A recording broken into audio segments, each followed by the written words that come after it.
Hi everybody, welcome to another edition of the Sunday Drive. Our Sunday Drive is sponsored by Midtown Mattress in Lindsay, and they are so much more than just a mattress store. They're actually Lindsay's largest home furnishing store as well. So thank you so much to Midtown Mattress for sponsoring this.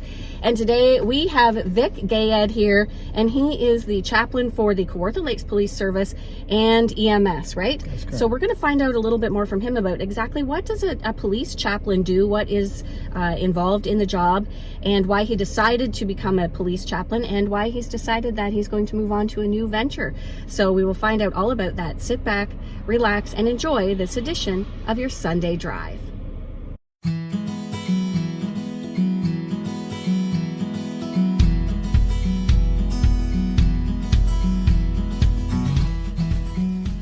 Okay, so we are here now with Police Chaplain Vic Gayed.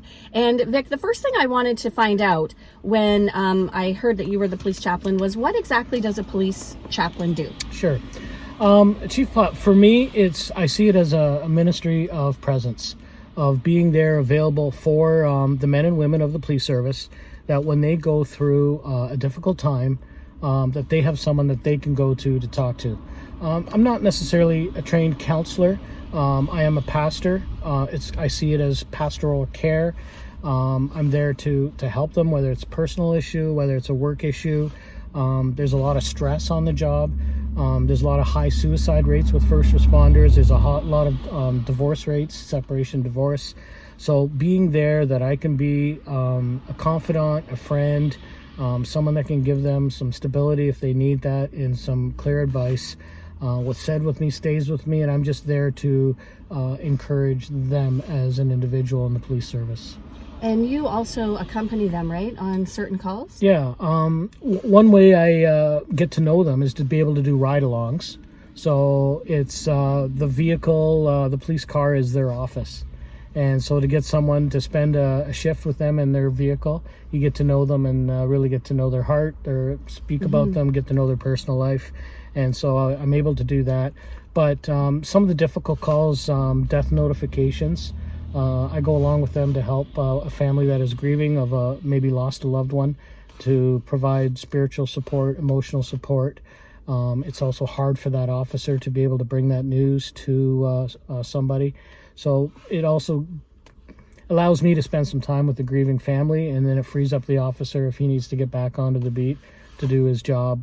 Then I can stay longer with the family, help them with some phone calls or contacts or whatever else is needed at that time. I would think that would be one of, if not the toughest part of the job. I mean, I can only imagine what it's like to have to go and tell someone that they love is gone.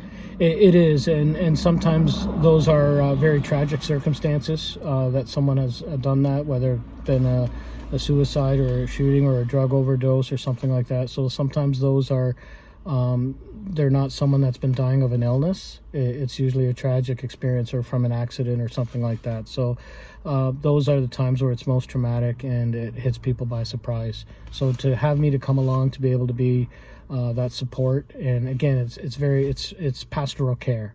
That's the way I see it, is coming alongside the people, no matter what faith group they are. That doesn't matter. It's just being there to help the person for who they are, and to help them through the grief and suffering that they're going through at that time. And when you say you also are here to help the officers, which is a very important part of the job as well, when you meet with them, is there a specific spot here that you meet, or how does that work? No, whatever is convenient for them. I have free reign of coming in and out of the police service. I am a sworn civilian, so I have access to the station 24/7. So sometimes during the day I'm in town, I'll just walk in there, see who's on shift, just make my face known, and walk through and say hi. And if people are there, I'll sit down and talk to them. And I'm not only available for the officers, but the civilian workers in there too, the 911 operators and communication. They have a very tremendous, stressful job. They don't have a place to vent. I'm available, and I've spent time with some of them. So it's just making myself available at times. Other times I'll be called, and somebody will let me know that someone's going through a difficult time, or they've had a hard call or whatever. Then I will at some point follow up and see if they want to go for coffee or meet at the station or whatever's convenient, or plan a ride along and just spend a shift with them and go out and do a ride along with them as well. What made you decide that you wanted to do this?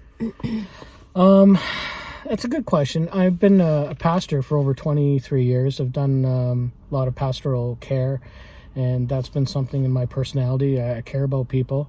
Before I went into ministry, I was an armed guard. I worked for an armored truck company, and so I've had some of that experience, and I've worked with ex-police officers, firefighters in that realm. So being with those types, not everybody could do it. There is dark humor. There is some of that just happens with first responders for them to get through some of the stuff that they see and go through every day, and you have to be used to that. If you can't handle that, then you shouldn't be doing it. So I got to chat with Chief Haggerty, who's a former chief, and we met at Soup Fest, and he was involved, and I was helping organizing Soup Fest for Youth Unlimited. And we had him come be one of the judges, and over a couple of years of just talking with him, seeing the opportunity to come alongside and be a chaplain, we talked about it, and then he brought me on, and so it's been now he's retired, and Chief Mitchell is here, and he's embraced it as well, and I've of course got to know him when he was here on staff as well. So it's been 5 years, just a little over 5 years. Wow. That I've been with the police service, and the last 3 I've been with EMS as well. And so I kind of do similar with the EMS. Mm-hmm. EMS is set up a little differently. We have a peer support team. So I'm part of the peer support team. There are other paramedics that are part of that, as well as a doctor from the hospital. And so when they have a bad call and it's traumatically stressful for the paramedics, we get together and do a debrief. And I've been trained with CISM, Critical Incident Stress Management, to be able to sit down and debrief the situation that the paramedics went through, or whoever was involved. It could be OPP, it could be fire, it could be EMS, it could be Court Lakes Police Service. Any of the first responders that were involved in that call, we all get together and try to do a debrief. So I do very similar things with EMS as well. A debrief is sitting down and just talking about not so much the procedures or of what happened at the event, but how are you feeling, what hit you, how are you feeling now, and making sure that you walk away from this place that you're in a healthy position. And so trying to help the first responders know to get to talk about it in a group setting. Sometimes they're involved in one aspect of the incident and didn't know about other things that happened. So sometimes there's shared information that happens at a debrief where they go, oh, okay, that's why that happened, and they understand. But it's mainly helping the first responders get through a very difficult call and making sure that when we leave that debrief, that either they're in a good state of mind, they're not going to go home and abuse alcohol or anything else to try to take away the pressures of that incident. It's talking it through and really helping them through that. And if we sense that there are some that may be like that, then we do follow up and try to do that one-on-one. We are not trained counselors, so we have a Rolodex of where we can send these people to get follow-up, and if they need it, get professional help through psychologists, therapists, counsel, whatever. So we're first line, and then if we feel that they need more, then we help with that. What's the hardest part of the job for you? I think, well, I think the tragedy that you see, I think the hardest job is I'm very empathetic for first responders. I think we see in society today, they are monitored constantly. Whether they're at an incident, there's a cell phone, people start recording, and things get taken out of context, and they get a black eye for something where they're really trying to help. And now I think there's a sense of they're second guessing what they're trained to do, because community and people are always watching, and then am I going to get fired for this, or am I going to, so there's a lot of stress. There's a lot more stress today than I think there ever has been on our first responders. And so to see some of the things that they have to deal with, and how that affects them personally when they're servants and they are giving of themselves to help the public and putting themselves in harm's way, and then the same people turn on them in the same way. Exactly. So to see that for some very good people get slammed that way and hurt that way and get second guessed, then that's very hard. The other thing are the pressures of the job. There's a lot of pressures of the job, and like I said, suicide rates are very high with first responders, and I'm including fire, police, ambulance, like paramedics, as well as guards at the jail through the institution there at Central East. They are classified as first responders. A lot of mental health issues, a lot of problems, a lot of issues in that whole area of first responders. So that, I really have a heart for that. I really want them to be healthy, and when they're healthy, then they can be healthy and caring for the community in their job. What do you do to take care of yourself? Yeah, good because question. You're taking care of everyone else. True. Well, it's good. The service does send us once a year to a local psychologist, counselor, and just to make sure that we're good. And so that's been great. Again, my faith, my church, that's a real encouragement to me, and that's a way that I try to keep balanced. And so I have some guys that I can talk to if I'm not feeling the big guy, but also some men that are good friends in my life that I can turn and call them anytime, say, hey, I'm going through this, and they'll be there for me. But most important thing for me to try to keep me balanced is my faith, and I am of a Christian background, and so my faith in what Jesus did for me, and my life in that way is something that keeps me grounded. Is it hard for you to reconcile sometimes? Oh, for sure. The two worlds that you see? Absolutely. Because like I said, there's dark humor, there's black humor in the sense that, not everybody is going to respect who I am and change their language, change their lifestyle just because the chaplain walked in the door. So for someone to say the F word in front of me in the office or something like that, I've learned, I just learned that people, that's the way they live, that's the way they talk, and that's the way you accept it, right? But I don't judge, I don't use that against them. I accept everybody for who they are, of course, and want to embrace them and be there for them when they need help. And this is a volunteer position, so you've been doing all of this for 5 years on a volunteer basis. It's really a labor of love. It is, and I've really enjoyed it. Really learned a lot. I wish it wasn't a volunteer position, in saying that, but I wish I could do that for the rest of my life. That's really where my passion and my heart is to be able to work with first responders in this way. So you have also done a lot of community work, and you were one of the founders of Soup Fest. Yeah, correct. I love that.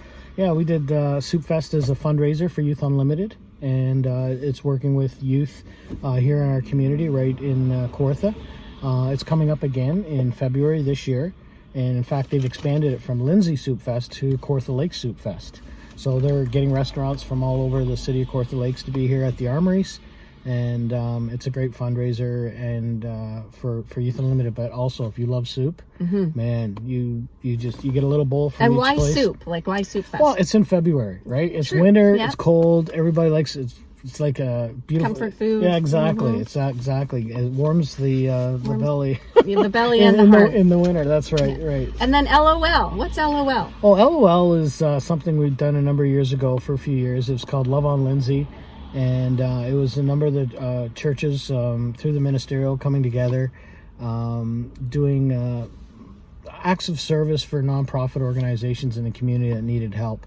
So whether it was painting a group home or one of the children's centers, or involving some landscaping at nursing homes and things like that. So a number of volunteers from various churches came together. We worked out in the community.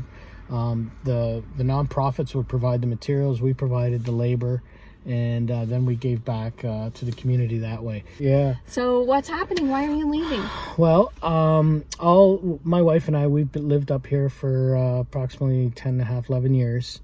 Been an associate pastor at Fairview for about almost 10 years. Last year and a half, I've been full-time at the jail at Central East as a chaplain. And I am accepted, I applied for and been accepted as a chaplain at a youth facility down in Simcoe, Ontario, Norfolk County. and I'll be starting that. I don't have an actual start date. The chaplain there has retired already, so they'd like me down there as soon as possible. But as soon as they can move us and we sell and move on and buy down there, then hopefully within the next month or two, we'll be moving on to Norfolk County, to Simcoe. All our families in that area. My wife and I are grandparents of a 9-month-old and expecting another little one in June, and so we love that. So it's really a move towards family and being spend more time with them. But the decision was not easy, I can tell you, because personally, I've really gone to love this community of Kawartha, Lindsay specifically, and where we've lived in and ministered in and been able to do a lot of work in and volunteer work, and been really enjoyed the community here. So, and the relationships that I've built here with the service and a lot of the officers and their families, and getting to know them, it definitely is bittersweet. I will miss them, but I love to come back and visit, and I love to fish, and so I love to be out in the outdoors. No better fishing than here. That's right. We have lots of friends up here. You can bring your grandkids back. Yeah, Take absolutely. them fishing. Absolutely. Yeah. Great. Look forward to that. Thank you so much for joining us for this edition of Pam, the Sunday Drive. Thank you. Thank you so much for having me, and I appreciate all that you do, and being able to share my story and chaplaincy here in Kawartha Lakes. Well, thank you for doing it. We really appreciate it, and we are going to miss you. Thank you. But we hope you come back and visit. Oh, for sure.